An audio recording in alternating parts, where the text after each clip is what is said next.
فرانسیسی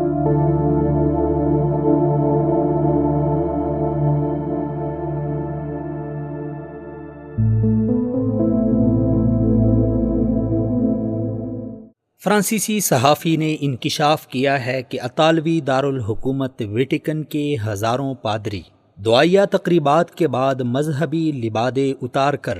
ہم جنس پرستی کے مناظر سے محظوظ ہوتے ہیں۔ یہ انکشاف فرانسیسی صحافی فریڈرک مارٹل نے اپنی کتاب ان دی کلوزٹ آف دا ویٹیکن میں کیا ہے۔ ان کے مطابق ویٹیکن کیتھولک چرچ ہم جنس پرستوں کی محفوظ پناہ گاہ میں تبدیل ہو چکا ہے۔ گاؤں اور بستیوں میں جو نوجوان ہم جنس پرست سرگرمیوں کی وجہ سے معاشرتی نفرت کا سامنا کرتے ہیں، وہ وہاں سے فرار ہو کر کیتھولک چرچوں کا رخ کرتے ہیں تاکہ جنسی ہوس کے خود ساختہ اختیار کردہ طریقوں سے بآسانی محظوظ ہو سکیں۔ فریڈرک مارٹل کے مطابق ویٹیکن ایک ہم جنس پرست ادارے میں تبدیل ہو چکا ہے جہاں کے پادری دن کی روشنی میں اپنی ہوس پر قابو رکھتے ہیں، لیکن جیسے ہی سورج غروب ہوتا ہے تو ٹیکسی پکڑ کر کسی قریبی ہم جنس پرستی کے کلب کا رخ کرتے ہیں، جہاں جا کر دن بھر کے قائم کردہ بناوٹی پارسائی کا قتل کر دیتے ہیں۔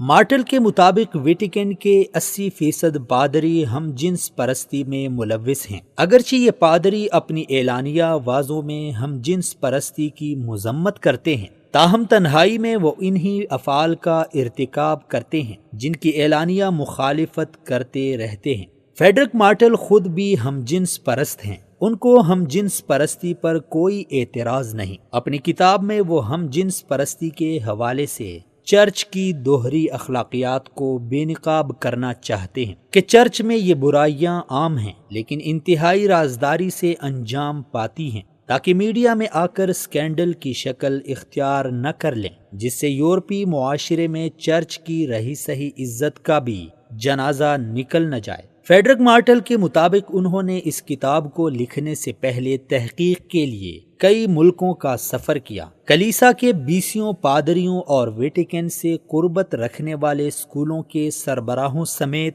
200 کے قریب پادریوں اور سفارتکاروں سے انٹرویو کیے ہیں۔ اس کے علاوہ 41 کارڈینل اور 52 بشپوں سے بھی بات چیت کی ہے۔ دوسری جانب 24 فروری اتوار کے روز فرانسیسی پوپ نے ایک تقریب سے خطاب میں بچوں کے ساتھ جنسی زیادتیوں کا ارتکاب کرنے والے پادریوں کے خلاف سخت کارروائی کا عندیہ دیا ہے، تاہم ایک عرصے سے ایسے بیانات جاری کرنے پر ہی اکتفا کیا جا رہا ہے، لیکن جنسی زیادتی خاص کر چھوٹے بچوں کے ساتھ پادریوں کی جانب سے جنسی زیادتیوں کے واقعات میں زیادتی سامنے آ رہی ہے۔ 26 فروری بروز منگل کو ایسے ہی ایک کیس میں بچوں کو جنسی زیادتی کا نشانہ بنانے والے 77 سالہ کارڈینل جارج نامی کیتھولک پادری کو آسٹریلوی صوبے میلبورن کے مقامی عدالت نے مجرم قرار دیا ہے، جن پر الزام تھا کہ 1990 میں انہوں نے ایک بچے کو جنسی زیادتی کا نشانہ بنایا تھا،